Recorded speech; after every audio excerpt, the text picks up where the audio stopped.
We've been reporting about border betrayal. We have more of it tonight, only it's a different border and a different neighbor. We'll start with Nepal. It is redrawing its map, pushing its boundaries with India, claiming Indian territories as its own. Today, Nepal's parliament has passed a controversial bill, the Constitution Amendment Bill 2077. Why is this significant? Because Nepal's parliament has now granted a constitutional status to its new distorted map. The bill was passed unanimously by the upper house of Nepal Parliament. All 59 members of Nepal's National Assembly voted in favor of this new map, all 59. All procedures are done with. The President of Nepal, Bidya Devi Bhandari, has given her assent to the bill. The amendment has become a part of Nepal's constitution. The new map is now part of the national emblem of Nepal. How is India responding? Or should I rephrase my question and ask, is India responding at all?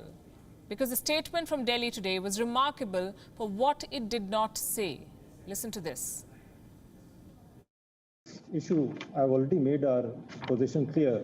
Responding to a media query on 13th of June, we had said that we have noted the developments when the House of Representatives of Nepal had passed the constitutional amendment bill. So we have already made our position clear on this, and I don't think I have anything further to add. Nothing to add. New Delhi still chooses to stay silent, which is baffling given what Nepal has done. Allow me to give you a clearer picture. Nepal has claimed more than 300 kilometers of Indian land as its own.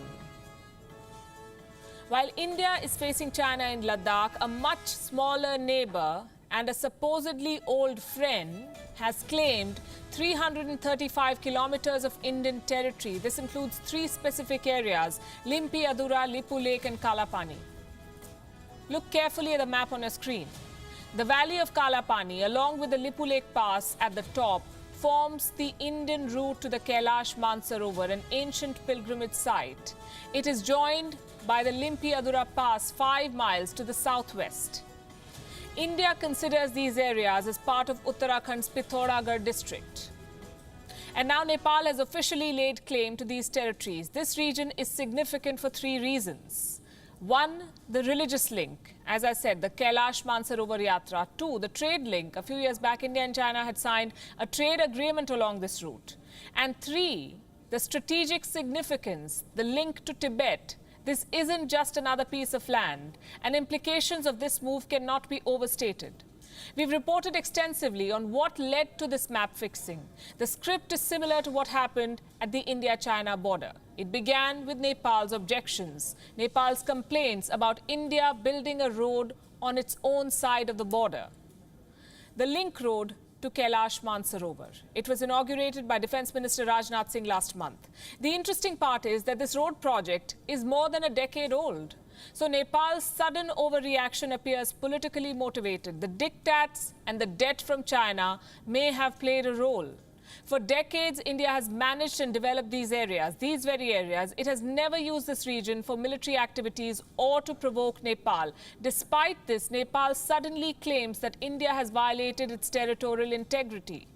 First, it summoned the Indian ambassador to Nepal to make a point. Then the Prime Minister of Nepal himself, Mr. K.P. Sharma Oli, began preaching India on living up to its motto of Satyamev Jayate.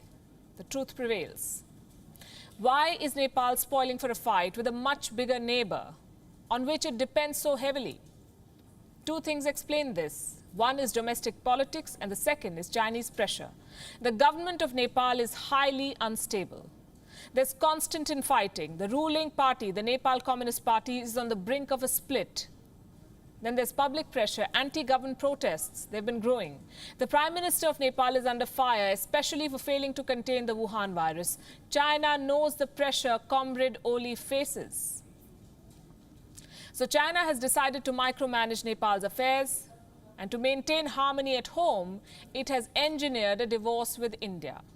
Last month, the Chinese ambassador met ruling party leaders to settle their internal disputes. The ambassador of another country settling the domestic disputes of a political party. At the same time, the Chinese embassy fueled anti-India rhetoric. We'll tell you all about it in just a bit. For the moment, I want to focus on what Nepal has done, Nepal's actions. Map fixing is just one part of it. Learning from China, Nepal is also trying to arm twist the media.